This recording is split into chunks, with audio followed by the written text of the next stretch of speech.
Welcome to another episode of the Imperfectly Perfect podcast, the show where each week I'm joined by some of the world's most prominent public figures from the entertainment industry, sports world to the corporate sector and global thought leadership. From Australia to Hollywood and beyond, each guest shares their truths, their imperfections, and the stories that shaped who they are beneath the surface. And today I'm joined by none other than Marie Diamond. Now, she's one of the world's top transformational leaders, star of the major network TV show Feng Shui Your Life, best-selling author and expert teacher on the law of attraction and Feng Shui. She is the energy master and was featured in the worldwide phenomenon, The Secret. After a near-death experience as a teenager, Marie has made it a mission to enlighten 500 million people with her teachings and wisdom. A seer in the modern context, Maria merges her profound intuitive knowledge with her extensive studies of quantum physics, Feng Shui, and meditation to help her students attract financial success, improve health, long-lasting relationships, and spiritual growth. Maria has taught more than 2 million students over the last 30 years and has spoken in more than 30 different countries. In 2024, she was officially inducted into the Speakers Hall of Fame, and in January 2025, she received the Legacy Award at the Mind Valley Awards Gala in Dubai. Please welcome Marie Diamond. I am doing very well, Glenn. Excited to be here with you. Well, I have watched your amazing work for the past several years, and my wife absolutely adores you with the Feng Shui. But Yeah. what this podcast ultimately is about is predominantly finding out about the person behind it before we talk about everything that you've gone through. So, Okay. researching everything aside that you've done, can you just take us to the start of your journey with the accident where all of this started for you? Yeah, of course. So I'm originally from Belgium, a beautiful city called Bruges. And I was 15 when I was driving home from school when I was hit by an accident. I got an accident by hit by a truck. And so I died at that moment. They declared me dead, put a fabric over me. And so what happened was that there was a very close accent to my mom, to where she lived. And so somebody told her, you have to go, Marie has an accident. So she ran over to us and she jumped in the ambulance where I was already in, covered. And she started screaming, you have to revive her. Now I was witnessing that. I could see that. And I was like, what is my mom doing here? Because I know she was not with me before. And then I also, very funny, I had this ambulance guy who had blonde hair with blue eyes and curly hair. And my 15-year-old self looked at him and said, he's so cute. So these were like the two things I remember very clearly. And then I went to the other side and there I was like surrounded by beings of light and they said, you have to go back. You're here to enlighten more than 500 million people. Now, of course, when a few days later I came back, I had no idea what that meant. I was 15. Right now, I would start a podcast, or I would start a TikTok account or something. So for me, that was like the first time I felt like, okay, I have a higher purpose. I don't know how this will be unfolding, but I start saying every day, and in my prayers, like God, universe, show me how, right? Would I be a person that day I could help? It could be somebody in school. I don't know. I just try to do as much as I could to make a difference. But I would never have found out it's like becoming who I am now, right? So that's how it started for me. Like that was my major shift. And it was interesting because at that time, I already had a spiritual teacher that I connect with for a couple of years. And I asked this teacher, like, what did I do wrong? Like, why did I have this accident? And he said, oh, you just have bad feng shui. And I was like, what does that mean? Right? Again, Catholic girl from Belgium. And he said that I need to move to another room, that the room that I stayed in attracted a lot of bad luck. And I have to be honest, I was depressed at that time. I had no friends. I was bullied at school, very bad relationship with my father. I was definitely not a happy life. And so I moved to the old room of my brothers, painted it in a color I liked, changed the images around me, and it was like total difference within a few weeks. It was like the bullies stopped bullying me, they became friends. I got my first boyfriend. I was happy, I was joyful. So I really experienced the big shift by staying in another room Yeah. with different colors and different images. And that's from the moment I started understanding how the environment was really affecting me. That was like my first real experience. Yeah. Something that just came to mind, you said you were brought up Catholic, and then obviously you out of body experience. So through this spiritual evolution, where was you sat between that? Because I know with faith, some people talk about the law of attraction as not a faith and the other way. And Yeah, there's so many opinions in this world of everything when it comes to faith. it So is. do you see it now from being raised as Catholic to obviously having that near-death experience? Well, my parents, they were Catholic, but they were also very connected with the priests and the bishop. And they were very into the church. And my father lost his wife living in Canada, actually. And so he had a mentor who was a priest who was really seen as an advisor to a lot of top people, but he had the ability to see things. And so he said to my father, "You have to go back to live in Belgium because there's a girl that wants to be born through you, and she will be clairvoyant. But you always remember it's a gift from God that she has. So whenever she says something, whenever she tells you something, always believe her." So when I was young, I grew up with saying things to my parents like, "Oh, this person is sick, this person is going to die tomorrow." But because this priest said it was a gift from God, like they were always perfectly okay with everything, right? And so from that perspective, it was like part of my upbringing. Like they were like, "This is a gift from God." So they never really judged it, and it was a great gift, to be honest. It could have turned out different.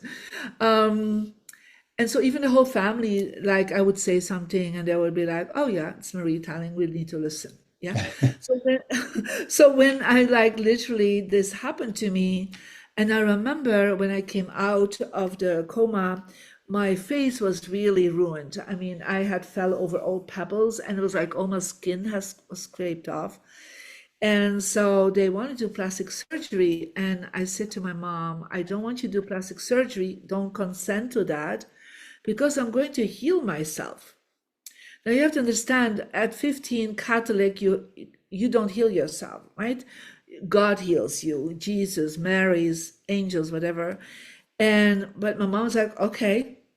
And so I started feeling this tingling in my hands and started putting my hands on my face. And I was like, and then a few weeks later, my face totally returned normal. And I still have a beautiful face, even if I'm 62. I don't have wrinkles. I always say I have a face that is 15 years younger. So, but it's interesting. I get all the time compliments about it. And so I do remember like my parents were totally listening to me, like my own evolution. And for them, they were like, they were very Catholic, but they were also very much into going to places where Mary would appear. And so they were very much into the more mystical part of the Catholic Church already. And so I was reading all the time, all this mystical, uh, the mystici biographies. And I was like, and literally my parents thought I would become a nun, to be honest. They were like, "Marie's coming in. Like she has all these experiences and had these visions and all these things." So because there are some mystici that have this experience, but I would say that was not my journey at that time. So I became instead a lawyer. So far the other way. So far the other way. But I'm very grateful that whenever I would say something to my parents, they would listen to me. And so it was never seen as strange or woo or whatever. It was like, because a priest had given like the blessing on it. Yeah. Yeah. So therefore, for me, that was part of faith. That was part of God has given me this gift. And so I never saw it as a strange thing, to be honest. Yeah. I think that's beautiful because there's one thing that I always said because I wasn't brought up around faith or religion or anything. So I've been open. And I often said, imagine going at the end of your days to meet God. And he says, what have you learnt, Glenn? And I say, well, nothing because I was told not to question anything. But imagine going up to him and saying, Glenn, what did you learn? And I go, well, this. And he was like, well done. Who told you not to learn anything? Because it wasn't me. So I love that. I think it's beautiful that your parents actually allowed that and brought that through.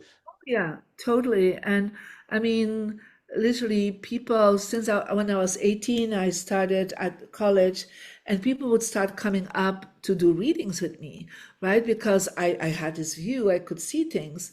And so, like, once a week, I had like my day where people would come and sit with me and ask questions. And then they wouldn't pay me, but they would be paying me like tickets to go to a concert or tickets to go to a dance or something because we didn't have the money, right? And so in a way, I got paid to do a lot of extra things through college without just by doing, teaching and sharing things.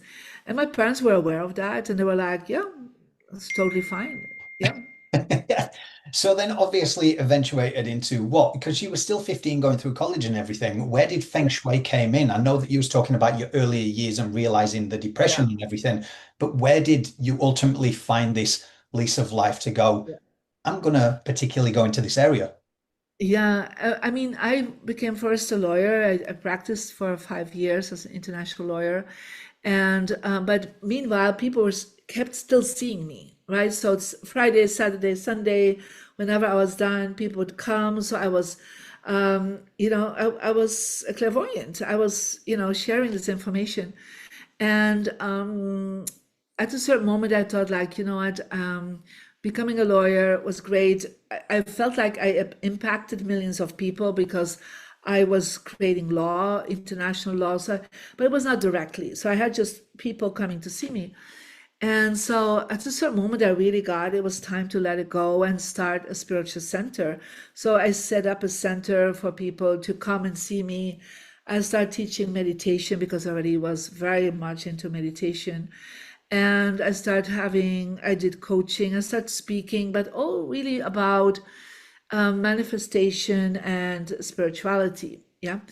And at that moment, I really felt that a lot of people were like hitting ceilings. And I already knew some basic principles on feng shui. But then I really got guided to go and study in Malaysia, to study with a grandmaster. And so I'm a classically trained feng shui master because I thought like I want to know a little more about this. And when I remember going to the class, I'm like, oh my God, that's it. I loved it. Like, it was like, it made sense to me. At the end of the day, when we were studying with the grandmaster, end of the day, the students would come to me and I would explain it to them because it was so easy for me, right? Because I understood energy and I'm also very analytic because feng shui is a very analytical study. Hmm. And I was like, oh, this is easy. I mean, my brain just went with it. So I came back and right away started practicing and teaching some of my students and my clients. And I set up my academy for feng shui. And so before I knew it, I had so many, people come towards me for that. And I was still teaching meditation, but I was also bringing in feng shui in it. And then I started going a lot to America, teaching over there. And then at a certain point, yeah, I worked with my first publisher to do a huge feng shui course. And before I knew it, I was like more and more that direction. I still bring in meditations Hmm. in my feng shui trainings because you need to align yourself very much energetically to do the right feng shui. But it was like, yeah, since then I'm like now known as the number one feng shui master in the West. So it's really interesting. Yeah. And I have millions of students online. Um, but yeah, it just started with, trying to bring this in because I saw it was a missing link for a lot of people, was not so known in the Western world. And I have probably an ability to explain things very easily, very accessible for people, even if it's traditional classic feng shui. Yeah. So for people who may be listening to this, who don't understand the concept of Feng Shui because of social media. There's so much information and everybody's got the answer to everything. What would you say in the simplest form is Feng Shui and how can it help impact your life? Yeah. Yeah. So Feng Shui is an ancient energy system that I think comes from the same source like Chinese medicine, acupuncture, Tai Chi, Qigong, where they all focus on Qi, on energy flow, right? And so all these other systems work on the energy flow of the body. And Feng Shui talks about the energy flow outside of your body in the home that you live in. Yeah. So I call it the acupuncture of your home in a way, right? So you, in acupuncturists will find out where is the flow blocked, and then they will put acupressure or they would put a needle. The same with Tai Chi, you do certain movements and the flow starts coming back. Chinese medicine, they do that on the organs and the energy systems within the body. And so Feng Shui just is a way to find out where are the blockages and how you create flow in that field. So this is actually the body around our physical body that we're looking at. But it affects our physical body. It affects our mindset. It affects our emotions. It affects our relationships, money, just how we feel in a space. And so that is literally what I've always seen it is. It's around for thousands of years. It evolved, but early on it was more focused on the location of the space. Like say you want to build a home, they would look from a perspective of wind, feng, and shui means water. So they first would look like where are positive winds. Yeah. So if like they don't want cold wind, because if they're cold wind, you won't live long. Because you get a cold, you get pneumonia. This is before healthcare, right? So the whole point is they would look for places where there would be mountains or forests to have not a lot of cold northern or eastern winds. Yeah. And it would make sure there's a lot of southern and western winds because it's hot. Yeah. And so they focus on longevity. They didn't focus on wealth or money, or that was not in their idea, right? Staying as long as possible alive, then you have children, you have grandchildren, and the generations keep going. The second thing, they would look for good water, right? Water that is not stagnant because that can become really dirty water. They would look for a river where they could wash their clothes, where they could travel over, they could get fresh food, fresh water, a spring. So that's why it's actually, they looked at the flow, and I call that the life forces. Yeah, because even us, if we don't breathe the wind, if we don't have water, we don't survive. Yeah. So in a way, they were looking at the same things for our environment. Yeah. And then later on, they start seeing when the compass was invented that they could narrow this wind down to not just the north, south, east, but like every degree creates a different outcome. They could look at when you were born, the Chinese astrology. They could see things like this, how does it affect colors, elements. They work with the 5 elements: wood, water, metal, fire, and earth. So they would see like how this is all affecting us. So of course it became quite a body of work, to be honest. And it's very not just space, but also time. So because it's such an old system, a lot of these scholars that worked at the emperor court, they would look at cycles. Yeah. So for example, the Chinese astrology, 12 years. But then they would see cycles of 60 years. Like if you're a wooden dragon, 60 years later, you're back in the wooden dragon, right? So they would look even at cycles of 180 years. Yeah. So because they could make measurement, they could make notes of what happened that year, right? So, and they would all work with time and space. So, and in a way, we're doing the same. Like we're asking all the time when we meet, when do we meet and where do we meet? Yeah. So it's time and space, right? This is our 3-dimensional world. Without that, we don't have an experience. Like I know you are in Australia, but we meet on Zoom and we have this certain time. Yeah. Yeah. So, but I think people feel also like where is a good space? Like we're intuitive also. Like there's spaces, even in your own home, you're like, I love sitting there, right? And other spaces like I'd never hang out there, right? We go to a restaurant like, oh, I love it. I will always come back here. And other, you're like, the food is good, but there's something on the atmosphere, right? So we do have that inner feeling, this inner GPS that we feel with people, but also with spaces. Yeah. Or we feel like this is not the right time. I'm not going to do this. Yeah. Oh, now is the right time. Right. So, but what if there's calculations? So the Chinese Feng Shui masters created calculations, how the flow is over time and over space. It's so interesting and fascinating when it comes even to your work and your research and then your app. So we started using your app quite a long time ago. Okay. So the reason why I'm Okay. kind of sat to an angle all the time on my Zooms is because Yeah. I'm actually energy number 8, which made a lot of Oh, sense with connecting people around the world with what I've yeah. achieved. So Yeah. I'm an A too. So yeah. oh, very good. I've got my globe in the corner, which is Yeah. opposite my health and all the rest. But I think it's so fascinating for people to know because I've spoke to people all around the world in different facets and what they've done. But the commonality is that a lot of people, as soon as they share their story that they've been through adversity or whatever, a lot of Yeah. things open with these spiritual gifts. Yeah. Is that what you've seen through your time as well? Yeah, I think so. I mean, I know, of course, a lot of colleagues that are, top people in this world, Mm. and they all have gone through contrast or resistance or a story.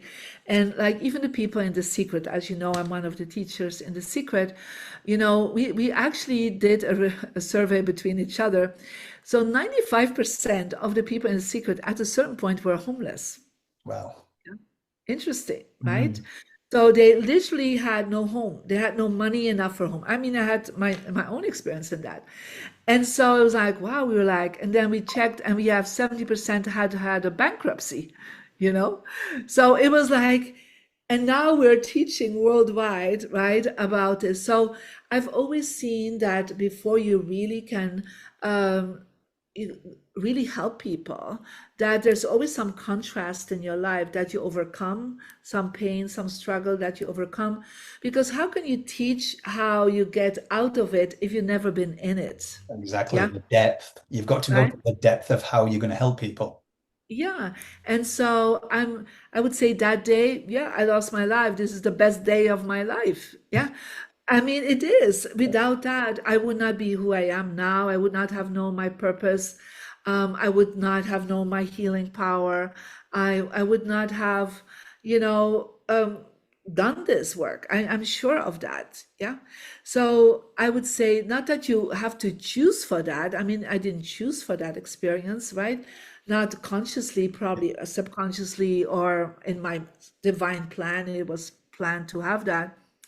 But that's the whole point. I think so many times people come forward and they're like, I want to teach this and I want to teach this, but they have no depth of knowledge and they don't have depth of experience. And they're like, oh, if I do all the right marketing, I will get there, I will be successful. And then they fall away again because, or they have to go through some depths and valleys in their life to get out to be back on the mountain.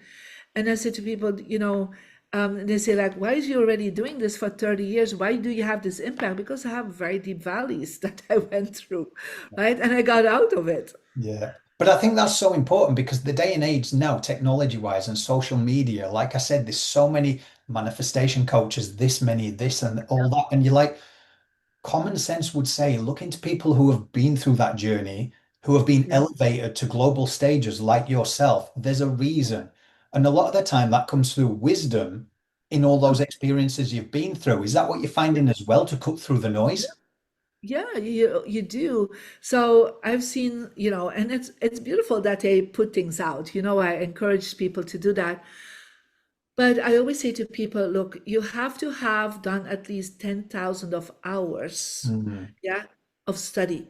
So it's almost like, the Karate Kid, right? The Karate Kid wax Oh, right, that's wax all. left, Yeah. right, over and over and over again, right? And so, and then he thinks, what did I do? Because you practice the basics. Yeah. You practice the basics not one time, not two times, but 10,000 hours. You've gone through life. Yeah. And so, I mean, I always encourage people to share because it helps always somebody, right? It's good to do that. But sometimes I see people like then following somebody or studying with somebody, I'm thinking, but they don't have the depth of experience. Yeah. Mm. I mean, I have 2 million online students. I've done tens of thousands of homes and practices. I mean, I do this work full time. Like I started at 6 o'clock in the morning with my first interview. This is my fifth interview of today, right? So, and I still am going on for another two. This is my interview day. But it means that it's like I know what to talk about because I've experienced it. I see the students grow. I have this, this impact already. Yeah. Yeah. Yeah. So of course you can go with somebody who starts, but then don't expect the same results. Yeah. Yeah. Right? Totally. Yeah. So I've got two last questions for you, and one of the big one, alluding to your experience, because there's also an energy about you. This is the thing I've noticed with the people that truly have become successful. There's no vanity or ego. It's all been shared. And there's just an energy of grace and wisdom. So one of the questions I ask everyone on the campaign is, through your journey, Marie, what does being imperfectly perfect mean to you? Well, for me, I always do this in the beginning of the day. I will always do my connection with my vision, with my perfection, right? If I can do this, that's my perfection. I always have the humbleness that my imperfect self knows I don't know how to do this, right? So to just say to God, universe, show me how. I don't know how, right? So that's my perfect vision of what I'm here for, but also knowing that I don't know it, Mm. all the way. And then that is part of me. And that's your humbleness also to know, like, you know, do I make mistakes? Oh, yes, all the time. I'm not perfect as a human being. But I also share that with my students. I am somebody that doesn't keep the, the perfection up. I will tell my students like, oh my God, this was so tough this week, right? So, or this is what I learned this week. I've always done that from the beginning when I was teaching. I was honest and authentic because I think imperfectly perfect means that you're authentic yourself also as a human being, right? And at the end of the day, I look back at my day. I contemplate my day. I'm like, this one, oh, I should have done that better. This one, hey, thumbs up, you did great, right? So it's like just looking at it without judgment, but just learning from yourself, because ultimately you're the greatest teacher is life itself. Yeah. And so I need to look at my day, and sometimes, you have to say sorry. And, sometimes that's with your husband, that's with your children, that is with your team. I'm like, sorry guys, like I totally screwed that one up. I'm so sorry. I didn't think about it. And my team is they know that, I will always tell. I will apologize when I screw up something or I did forget something, because that is part of showing you're a great human being. Yeah. And that you're not just a master, the teacher, but that you're also kind of hard to yourself and kind of hard to others. Beautiful way of putting it. So my last question would be, I'm going to put all the links up, guys, where you can find everything about Marie with the app, with The Secret, all of her best-selling author books that she's done as well. But what's one piece of advice that you would leave for our audience in terms of the master research that you've done and what's coming up for you? Because you've just recently been to Dubai. Congratulations. You've been in the Hall of Yeah. Speakers. So what else is coming up for you as well? So I think a first advice that I would give to people is to stop judging yourself so much. Yeah. Because we want always that perfection of ourselves, but the one that is the hardest on ourselves is always us. Yeah. So forgive yourself. Yeah. So forgive yourself at the end of the day if things went wrong. And just know that you have another day tomorrow. You can try again. Yeah.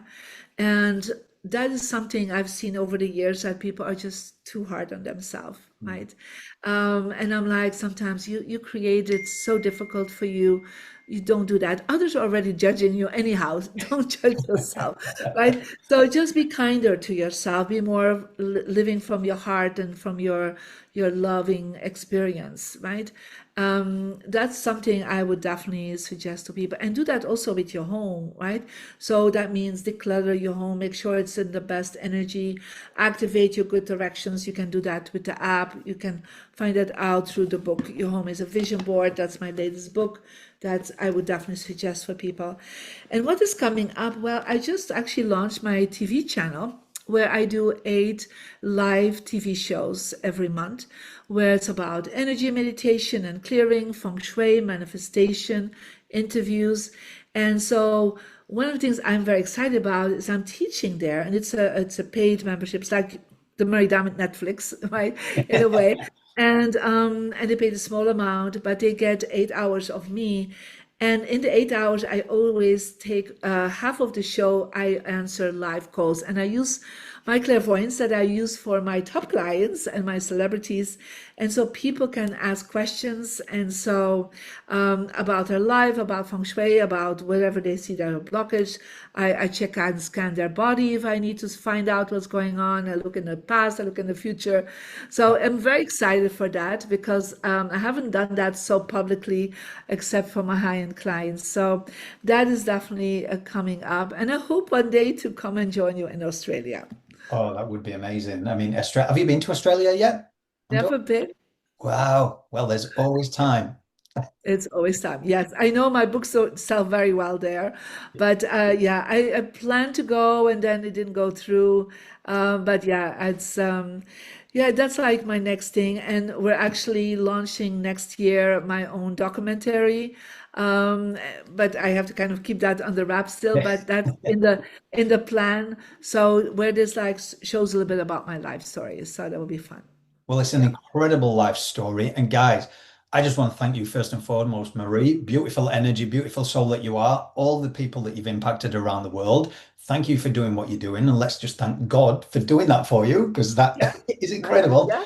Yeah. I'm going to put all the links where you can get the app, where you can get the books, where you can watch The Secret again. If you've never watched it, it's one of the most recognized worldwide phenomenons that came out there. So, congratulations for all your success, Marie. And guys, just remember this podcast is all about having the hard conversations because it is the hard conversations that do save lives. So, until next time, keep safe and keep talking.